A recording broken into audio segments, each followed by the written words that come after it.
Halo sahabat akhir zaman. Jika kita membaca berbagai pendapat para ulama tentang hari kiamat tidak akan terjadi sampai muncul 10 tanda, maka kita pasti heran kenapa mereka berbeda-beda pendapat mengenai urutan 10 tanda ini. Jawabannya sederhana. Di dalam hadis yang akan kita bahas, 10 tanda ini memang disebutkan secara menyeluruh, bukan berdasarkan urutan kejadian. Ada tanda yang didahulukan pada satu hadis dan diakhirkan pada hadis lain. Terkadang hanya ditentukan tanda pertama dan tanda terakhirnya. Terkadang digambarkan hubungan keterkaitan di sebagian tanda ini, sehingga banyak ulama mengambil pendapat yang dirasakannya paling tepat. Hadis pertama dari Huzaifah bin Asid al-Ghifari. Dia berkata, Nabi melihat ke arah kami ketika kami sedang berbincang-bincang. Beliau bersabda, "Apa yang kalian perbincangkan?" Mereka menjawab, "Kami memperbincangkan hari kiamat." Beliau bersabda, "Hari kiamat itu tidak akan terjadi sampai kalian melihat sebelumnya 10 tanda." Lantas beliau menyebutkannya: asap, dajjal, binatang, terbitnya matahari dari tempat tenggelamnya, turunnya Isa bin Maryam, Ya'juj dan Ma'juj, 3 pembenaman ke dalam bumi, pembenaman di timur, pembenaman di barat, dan pembenaman di Jazirah Arab. Dan yang terakhir darinya adalah api yang keluar dari Yaman, mengiring sekalian manusia menuju tempat berkumpulnya mereka. Dalam hadis kedua, kiamat tidak akan terjadi sampai kalian melihat 10 tanda. Terbitnya matahari dari tempat terbenamnya, Ya'juj dan Ma'juj, binatang, 3 pembenaman, pembenaman di timur, pembenaman di barat, pembenaman di Jazirah Arab, api yang keluar dari jurang Aden, yang menggiring manusia atau mengumpulkan manusia. Lantas dia bermalam bersama mereka, kemanapun mereka bermalam, tidur siang bersama mereka, di mana saja mereka tidur siang. Dia menambahkan kepadanya Dajjal dan asap. Yang ke-10 bisa jadi angin yang melemparkan mereka ke lautan, atau bisa jadi pula turunnya Isa bin Maryam. Hadis ketiga dari Abu Sarihah Huzaifah bin Asid. Dia berkata, Nabi sedang berada di dalam kamar, sedang kami berada di tempat yang lebih rendah daripada beliau. Kemudian beliau menghampiri kami seraya bertanya, "Apa yang kalian bicarakan?" Kami menjawab, "Hari kiamat." Beliau bersabda, "Sesungguhnya hari kiamat itu tidak akan terjadi sampai munculnya 10 tanda. Pembenaman di timur, pembenaman di barat, pembenaman di Jazirah Arab, asap, dajjal, binatang bumi, Ya'juj dan Ma'juj, terbitnya matahari dari tempat tenggelamnya, api yang keluar dari jurang Aden, menjadikan manusia pergi." Syu'bah berkata, Abdul Aziz bin Rufai menceritakan kepadaku dari Abu Tufail, dari Abu Sarihah, seperti itu tanpa menyebut Nabi. Salah satu dari keduanya berkata tentang tanda yang ke-10, turunnya Isa bin Maryam, sedangkan yang lainnya berkata, angin yang mencampakkan manusia ke lautan. Jadi jika kita urutkan 10 tanda berdasarkan 3 hadis ini, memang tidak berdasarkan urutan kejadiannya. Kita tidak tahu apa hikmah di balik ini semua. Tetapi ternyata ada banyak hadis-hadis lain yang menggambarkan keterkaitan di antara beberapa tanda besar. Ada 6 tanda besar yang sudah ada hadis keterkaitannya, dan ada 4 tanda yang tidak diketahui urutannya secara pasti. Karakter 10 tanda besar ini terbagi 2. Bagian pertama berisi proses pemurnian dan pertarungan, peperangan antara kebenaran dan kebatilan. Dan bagian kedua merupakan pengumuman sudah dekatnya akhir masa. Abdullah bin Am pernah mendengar hadis-hadis yang khusus berbicara tentang bagian kedua tanda hari kiamat. Dari Abu Zur'ah, dia berkata, serombongan orang datang menemui Marwan di Madinah. Mereka mendengar Marwan sedang bercerita tentang tanda-tanda hari kiamat, bahwa yang pertama adalah Dajjal. Abu Zur'ah berkata, aku pergi menemui Abdullah bin Am, lalu aku menceritakan peristiwa itu kepadanya.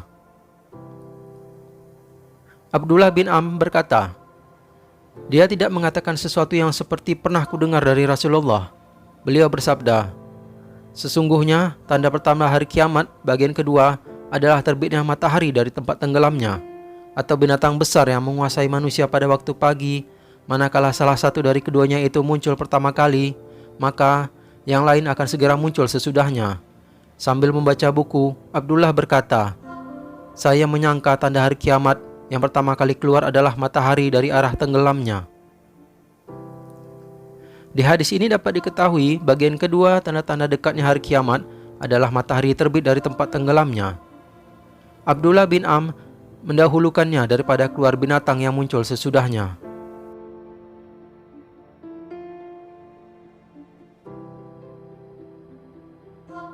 Abdullah bin Salam pernah menguji Rasulullah tentang tanda terjadinya hari kiamat yang sesudahnya diikuti kehancuran alam semesta.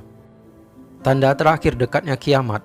Tanda ini sudah diketahui oleh kaum Yahudi dalam kitab mereka.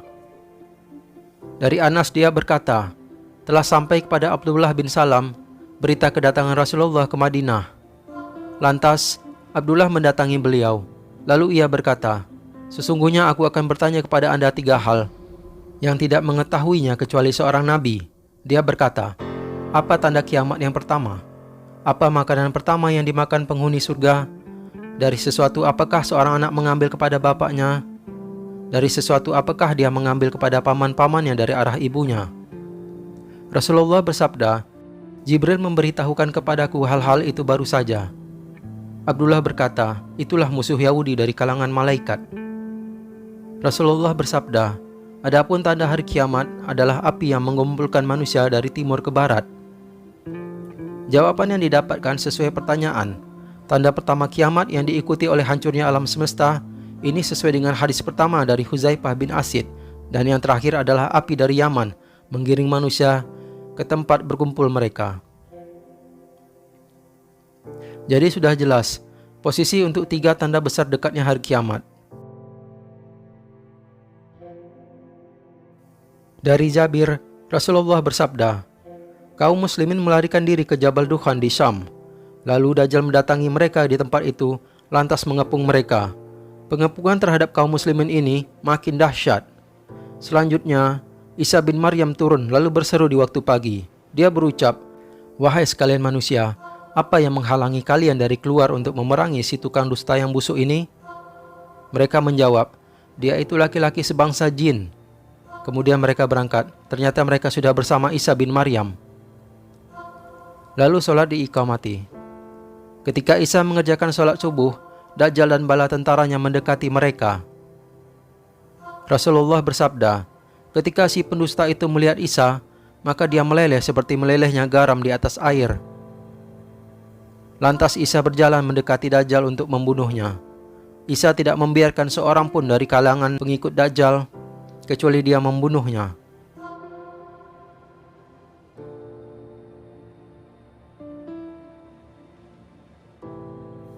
Dari Nawas bin Sam'an, Rasulullah bersabda, Isa bin Maryam mengejar Dajjal hingga dia berhasil menangkapnya di pintu Lut.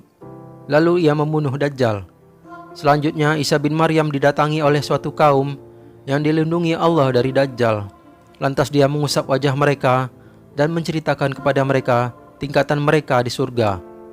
Ketika dia masih dalam keadaan itu, tiba-tiba Allah mewahyukan kepada Isa, "Sesungguhnya aku benar-benar akan mengeluarkan hamba-hambaku. Tidak ada satu kekuatan pun yang sanggup untuk membunuh mereka. Maka lindungilah hamba-hambaku ke Bukit Tursina." Kemudian Allah mengirim Ya'juj dan Ma'juj. Mereka turun dari setiap dataran tinggi. Jadi dari 2 hadis ini dapat diketahui urutannya, bahwa Dajjal muncul, baru Nabi Isa, dan Ya'juj Ma'juj. Dari Aisyah, Rasulullah bersabda, "Amat mengherankan, sesungguhnya sejumlah orang dari kalangan umatku pergi menuju Baitullah bersama seorang laki-laki Quraisy. Laki-laki itu sudah berlindung di Baitullah. Sampai ketika mereka berada di padang Sahara, maka mereka dibenamkan ke dalam bumi." Dari hadis ini diketahui bahwa pembenaman ini terjadi sesudah Imam Mahdi muncul. Dari Abdullah bin Bus, Rasulullah bersabda, antara pertempuran itu dengan terbebasnya Konstantinopel sejarak 6 tahun, dan Al-Masih Dajjal muncul di tahun ke-7. Jadi dapat diketahui pembenaman di Arab terjadi beberapa tahun sebelum Dajjal muncul. Munculnya Al-Mahdi bukan merupakan tanda besar kiamat, Alasannya karena tidak ada dalil yang menunjukkan itu. Ada dua tanda besar pembenaman di timur dan disusul pembenaman di barat. Yang tersisa di bumi ini adalah bumi Syam dan Jazirah Arab.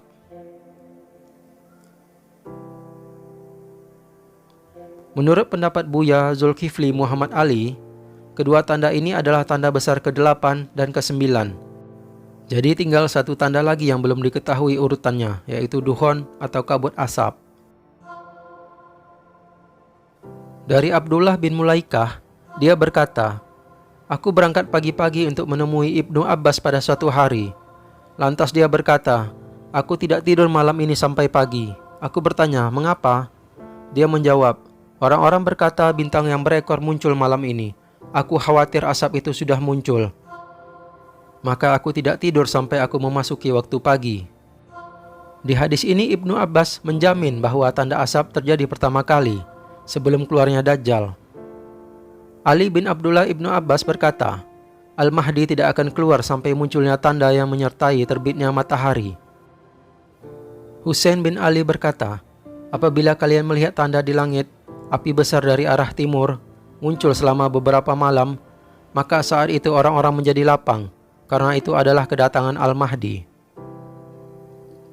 Muhammad bin Ali bin Abi Thalib berkata, "Apabila kalian melihat api besar dari arah timur selama 3 hari atau 7 hari, maka jatuhkanlah diri kalian pada kelapangan keluarga Muhammad." Atsar Ka'ab, dia berkata, akan muncul bintang dari arah timur sebelum keluarnya Al-Mahdi. Bintang itu memiliki ekor yang bersinar terang.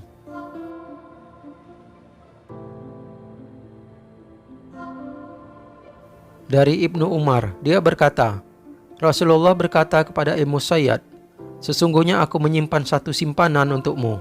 Beliau menyimpan untuk dia surat Ad-Dukhan ayat 10, pada hari yang langit datang dengan asap yang nyata.